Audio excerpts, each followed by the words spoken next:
वाले नहीं जानते, ये पुराने सब जानते हैं। पहले जमाने में बच्चों को जन्म दिलाने के लिए दाया आती थी, अब तो ले हॉस्पिटल दे हॉस्पिटल, ले ऑपरेशन दे ये ऑपरेशन। और आके नहीं, आज बच्चों के जन्म के तकरीबन मैं समझता हूं, जहां तक मेरा सर्वे है, 75% ऑपरेशन हो रहे हैं। और नहीं, इसकी वजह यह है कि औरत इतनी ठलवी हो गई है कि सारे काम बटन से ही हो रहे हैं।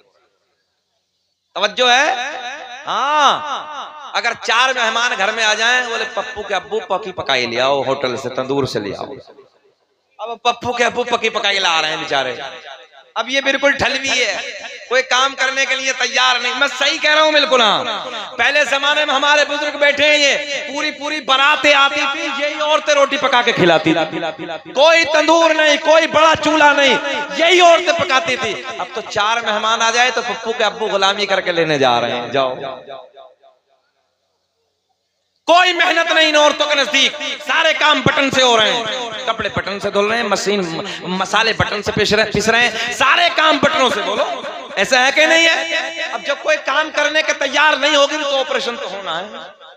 साइंस कहती है जब औरत को हमल ठहर जाए, हमल ठहरने से 9 महीने तक औरत मेहनत मजदूरी के काम करे, घर के जितने काम है वो सारे काम खुद करे। साइंस कहती है बच्चा नॉर्मल पैदा हो। तो भी साहब सही कह रहा हूं, बच्चा नॉर्मल पैदा होगा। मगर ना 4 मेहमानों की रोटी ना पकानी पड़ जाए तो सास को आंखें दिखा रही है, सास को आंखें दिखा रही है। बोले मैं तुम्हारी को नौकर नहीं हूं क्या? सीधी बात यही है। अब ससुर बेचारा परेशान है, सासू अम्मा परेशान है, बात सास भी कम नहीं है। बूढ़ा बेचारा कहीं से बाहर से आता है ससुर साहब, तो जब तक कुट सब कुछ ना भर देगी जब तक चैन ही नहीं है। बुढ़िए भी को कम थोड़ी है, बुढ़िए भी नंबर 1 है। हाँ, और एक बात और याद आ गई, मैं आपको सही बता रहा हूँ, बूढ़ा और बुढ़ा एक भी जन्नत में नहीं जाएगा। एक भी बूढ़ा जन्नत में नहीं, एक भी बूढ़ा जन्नत में नहीं। नाराज मत होना भी बूढ़ो, हाँ एक भी नहीं जाएगा। अल्लाह के रसूल की हदीस है, जन्नत में जाने से पहले सबको जवान बना दिया जाएगा। वाह वाह वाह, सुभान अल्लाह। हजरत सारे बूढ़े बोले हैं सुभान अल्लाह हाथ उठा के। जवानी बड़ी अनमोल है भाई, ये सबको ही अच्छी लगती है। अल्लाह खैर फरमाए। तो मैं क्या अर्ज करने लगा था आपसे कहने लगा हूं, जितनी माँ बहनें बैठी हैं, कोशिश किया करो कि अपने घर के काम खुद करो, जहां तक हो सके मेहनत करो। औरत मेहनत करने से औरत का जिस्म बेकार नहीं होता है, बल्कि औरत के जिस्म में ताकतवर पैदा होता है। सही बता रहा हूं मैं। औरत जितना काम छोड़ देगी, इतनी काहिल हो जाएगी, इतना जिस्म बेकार हो जाएगा औरत का। और औरत जितने घर के काम, कपड़े धोना, मसाला पीसना, चक्की पीसना। एक बात और बताएं, आज साइंस कहती है, साइंस आज कह रही है, अगर औरत हाथ वाली चक्की से आटा पीसे, हमने आज देखा है कितनी औरतों के हमल खराब होते हैं। किसी के शादी के 5 साल 6 साल 7 साल तक कोई बच्चा नहीं, हमल नहीं ठहरता, परेशानी है, मुसीबतें, दिक्कतें, उलझने, बच्चे नहीं है। आदमी शोहर ताने दे रहा, सास ताने दे रही, ससुर ताने दे रहे, कबीले वाले ताने दे रहे, हमल ठहरता ही नहीं। सुनो तवज्जो से, जो चक्की हाथ वाली होती है, अगर आज भी औरत हाथ वाली चक्की से आटा पीसे, अल्लाह की इज्जत की कसम हमल खराब नहीं हो सकता, हमल बर्बाद नहीं हो सकता, उसका हमल जाया। इसलिए जरूरत है कि मेहनत करो, मेहनत करने की जरूरत है। अपने जिस्मों को बर्बाद मत करो, अपने घर के काम, अल्लाह ने तुम्हें घर के काम के लिए बनाया। हाँ इतना जरूरत, जानवर की तरह जंगल के काम इन औरतों से मत कराओ, बेपर्दा मार्केटों में मत घुमाओ, घरों से मत बाहर ले जाओ। ये औरत जो है, लफ्ज़ औरत, औरत का माना ही पर्दा है। एक किताब में हमने पढ़ा, औरत खजाने की मिसल है, और खजाने को छुपा के रखा जाता है, खजाने को चौराहे पे नहीं रखा जाता। अगर खजाने को चौराहे पे रखोगे, लुटेरों की, चोटों की, डकैतों की नजरें पड़ जाएंगे, लोग लूट के ले जाएंगे, इज्जतों को नीलाम कर देंगे। इसलिए औरत को हिफाजत में रखो, औरत को घर में रखो, औरत को पर्दे में रखो, ताकि तुम्हारी जिंदगी में चैन ही चैन और सुकून ही सुकून। बहुत अच्छा। और आज क्या कह रहे हैं, बराबरी का हक दो। लो जी, बराबरी जब होगी जब जाएगी मार्केट में घूमने।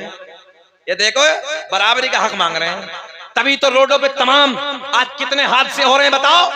हर जगह देखो, वहां ये केस हो गया, वहां ये मैटर हो गया, वहां बच्ची को जिंदा काट के डाल दिया गया, वहां बच्ची में आग लगा दी, वहां उसकी गर्दन काट दी, वहां उस बच्ची का कीमा बना के फ्रीज में रख दिया। ये सोशल मीडिया का जमाना तुमने सब देखा। इसकी वजह यह है कि औरत घर से बाहर चली गई, औरत पर्दे से बाहर आ गई। आज भी भलाई है, आज भी खैर है। अगर औरत पर्दे में रहे, औरत के लिए भलाई है, औरत के लिए खैर है, औरत के लिए अच्छाई है। औरत जब जब पर्दे से बाहर निकलेगी तभी इसलिए हम कह रहे हैं अपनी माँ बहनों से कि पर्दों का एहतमाम करें। इसलिए हम औरतों से कह रहे हैं घर में रहें, अपनी इज्जत की हिफाजत करें। मेरी माँ बहन बेटियों याद रखना, अगर तुम्हारी इज्जत सलामत है तो कबीले की इज्जत सलामत है। अगर तुमने अपनी इज्जत को संभाल के रखा, तेरे भाई का सीना चौड़ा है।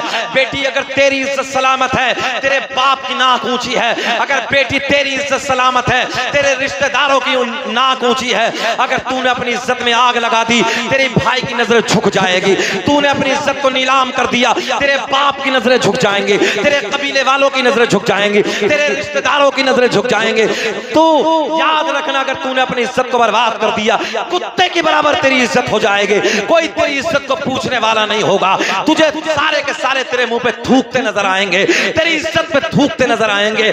हमने देखा है आज भी वो बेटियां, जो बेटी अपने घर से, अपने घर की दहलीज से, अपने भाई की दहलीज से मोहब्बतों के साथ विदा होके जाती है। जब निकाह होके जाता है तो उसके बाप की आंखों में भी आंसू होते हैं, उसके भाई की आंखों में भी आंसू होते हैं, उसके रिश्तेदारों की आंखों में भी आंसू होते हैं। और हद तो ये है, अगर बेटी इज्जतदार है तो जो मोहल्ले में घर होते हैं, अल्लाह की इज्जत की कसम हमने उन लोगों की आंखों में भी आंसू देखे हैं। और लोग कहते हैं बड़ी इज्जतदार बेटी थी, बड़ी मोहब्बतों वाली बेटी थी, बड़ी किरदार की पैकरा बेटी थी, बड़ी शर्मो हया की पैकर थी। मेरे दोस्तों, और जो बेटी अपनी इज्जत को नीलाम कर देती है, बर्बाद कर देती है, कबीले वाला कोई इज्जत को पूछने वाला नहीं होता है, उसकी मोहब्बतों को कोई पूछने वाला नहीं होता है।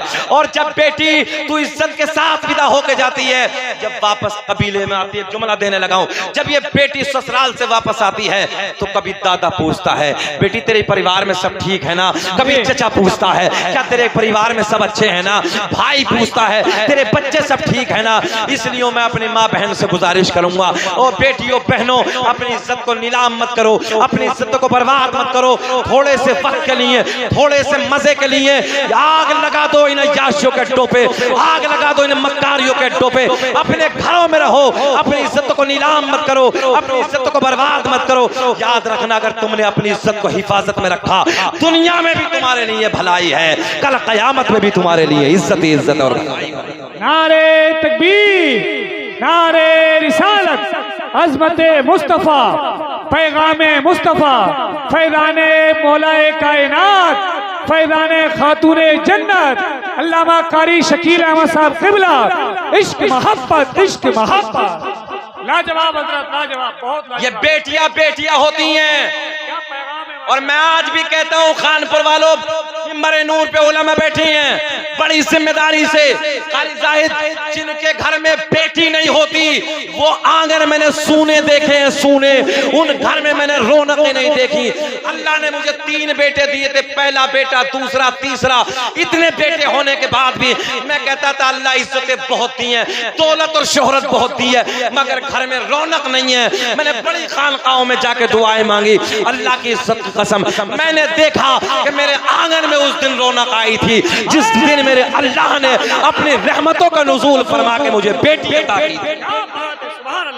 इश्क मोहब्बत, इश्क मोहब्बत, प्यार मोहब्बत, प्यार मोहब्बत, अज़मते मुस्तफ़ा, रहमते मुस्तफ़ा, पैगामे मुस्तफ़ा, अल्लामा मुफ्ती शकील साहब क़िबला, ख्वाजा का हिंदुस्तान, खानपुर देहात का सुन्नी मुसलमान। इश्क मोहब्बत, इश्क मोहब्बत। और मैं सही कहने लगा हूं, हमने कारी साहब कभी अपने तीनों बेटों को आज तक रोते नहीं देखा, मगर जब घर से मैं परदेश सफर के लिए निकलता हूं, मैंने हमेशा अपनी 4 साल की बच्ची की आंखों में आंसू देखे। हमेशा मैंने जब घर से वापस जाता हूं, उसे पता चलता मेरा बाप आने लगा। हमेशा मैंने बेटी को अपने गेट पे बाप का इंतजार करते देखा। अल्लाह की इज्जत की कसम, ये बेटियां ऐसी होती हैं। इस बेटी को अगर पता चल जाए कि ससुराल में मेरा बाप, मैके में मेरा भाई बीमार है, मेरा बाप बीमार है, तो ये दुआ करती है, अल्लाह मुझे मुझे पर दे दे, मैं उड़ के अपने बाप के चेहरे को जाकर देख लूं, अपने भाई के मुखड़े को जाकर देख लूं, अपनी माँ के चेहरे को जाकर देख लूं। ये बेटियां ऐसी होती। जी जी, बहुत लाजवाब पैगाम। मगर आज दिल दुखता है नौजवानों, हमने कुछ नौजवानों को ऐसा देखा कारी साहब, कुत्ते की तरह रोडों पे खड़े हो जाते हैं, हमारी माँ बहन बेटियों को कुत्ते की तरह निगाहों पे गंदी नजर डालते हैं। याद रखना, किसी की बेटी को गंदी नजर डालने से पहले एक बार ख्याल कर ले, अगर कोई तेरी बहन पे गंदी नजर डालेगा तेरे दिल पे क्या गुजरेगी, कोई तेरी बेटी को गंदी निगाहों से देखेगा तेरे दिल पे क्या गुजरेगी, कोई तेरी बीवी को गंदी निगाहों से देखेगा तेरे दिल पे क्या गुजरेगी। तू मारने मरने के लिए तैयार हो जाता है। इसलिए जब किसी बेटी पे नजर आए तो अपनी बेटी को याद कर लेना, अपनी बहन को याद कर लेना, अपने घर वालों को, बच्चियों को याद कर लेना, तेरी नजरें झुकती नजर। हाँ, पैगाम है माशाअल्लाह। जरूरत है इन बेटियों की कदर करो। और बेटियों में फिर हाथ जोड़ के अर्ज कर रहा हूँ, आज पुरफितन दौर है, हमने पूरा मुल्क देखा है, मुल्क ने बैरूनी मुल्कों को भी हमने देखा है। बेटियों तुम्हारी इज्जतों को नीलाम कर रहे हैं लोग, तुम बाजारों से बचो, घर में रहो। आज हमने देखा है हमारी बेटियां थोड़े से मजे के लिए, थोड़ी सी दौलत के लिए अपने धर्म को छोड़ती थी, गैर मुस्लिमों के साथ चली जा रही है। बेटियों, मजहब इस्लाम से अच्छा कोई मजहब नहीं है, मजहब इस्लाम से अच्छा कोई धर्म नहीं है। दुनिया के सारे धर्म एक तरफ, मजहब इस्लाम की सच्चाई और हक़ानियत एक तरफ। इसलिए हमारा आपका जो रिश्ता है वो रिश्ता ला इलाहा इल्लल्लाह मुहम्मदुर रसूलुल्लाह है। इस रिश्ते को कभी दामन को छोड़ना मत, दुनिया में ठोकर मार देना, अगर गरीबी में जिंदगी गुजारना पड़े गरीबी में गुजार देना, दौलत में लात मार देना, अच्छे और एयर कंडीशन रूम में लात मार देना, अच्छी गाड़ियों में लात मार देना, ठोकर मार देना। बेटी घर में शर्म और हया की पैकर बनकर अपनी जिंदगी गुजारना, मगर अपने मजहब इस्लाम के रिश्ते को कभी ना छोड़ना। क्या बात है, बहुत अच्छा पैगाम माशाअल्लाह। जरूरत है लोगों, अपने हालात को बदलो, बदल जाओ। दिल दुखता है, तुमने कुछ नहीं देखा, हमने बहुत कुछ झेला है। कारी साहब को पता, लोगों ने इस पुरफितन दौर में हम पे मुकदमे तक कराए हैं। मेरे मुहिब, मेरे करीबी दोस्त कारी सुहेल साहब ने, इन्होंने मेरे हालात को बहुत समझा है, बड़े करीब रहे हैं। अल्लाह इस बंदे को सलामत रख के, बिगड़े वक्त में इस बंदे ने मेरे साथ दिया है। जब पुरफितन दौर के हालात से मैं गुजर रहा था, जब दुश्मनों के नरगे से मैं गुजर रहा था, ऐसे हालात को मैंने देखा है। सिर्फ किसके लिए? सब तुम्हारे लिए किया था। ये परेशानी सब मैंने अपनी कौम के लिए झेली थी। इसलिए मैं आपसे अर्ज करने लगा हूं, नबी के मिलाद की महफिलों को सजाओ, अमल करने की कोशिश करो, हालात को अपने बदल दो। दुनिया तुम्हें मिटाना चाह रही है, मगर अल्लाह का फजल है, हम वो कौम है जो सारे हालात से गुजरने के बाद भी, परेशानियों के पहाड़ को झेलने के बाद भी, फिर हम यही कहते हैं, यार सब कुछ देखा जाएगा, अल्लाह मालिक है, सब कुछ देखा जाएगा, अल्लाह मालिक है। जिस कौम का एक खुदा पे ईमान है, एक अल्लाह की जात पे भरोसा है, दुनिया उसे मिटा नहीं सकती। मैंने हमेशा कहा है, दुनिया अपने दिमाग से कीड़ा निकाल दे, इस कीड़े को मिटा दे कि मजहब इस्लाम मिट जाएगा। मजहब इस्लाम ना मिटा है ना मिटेगा। कल भी इस्लाम जिंदाबाद था, आज भी इस्लाम जिंदाबाद है, हमेशा इस्लाम जिंदाबाद। मजहब इस्लाम, अज़मत इस्लाम, अज़मत कुरान, अज़मत कुरान, नारे हैदरी। बस तकरीर मुकम्मल हो गई। आखिरी जुमले मेरे समझ लो, कोशिश कर लो, अल्लाह मुझे भी आपको भी अमल की तौफीक दे। सरकार का नसबनामा बात खत्म कर लेते हैं। दुनिया का पहला इंसान, दुनिया का पहला आदमी। अब तुम्हें तुम्हारे अब्बा की कसम अगर एक भी खामोश रह जाए, जरा मुस्कुरा के बोल दो सुभान अल्लाह, सुभान अल्लाह। ये वो सरकार का नसबनामा है जो सबसे पहले इस इंडिया की सरजमीन पे शकील अहमद रज़वी ने पढ़ा है। जी हक है। जिसने पढ़ा है, बाद में नकलें की है मेरी, बहुत नकल कर रहे हैं, कोई बात नहीं, सब पढ़े, मगर अल्लाह का करम है, उम्रे का टिकट भी मिल गया।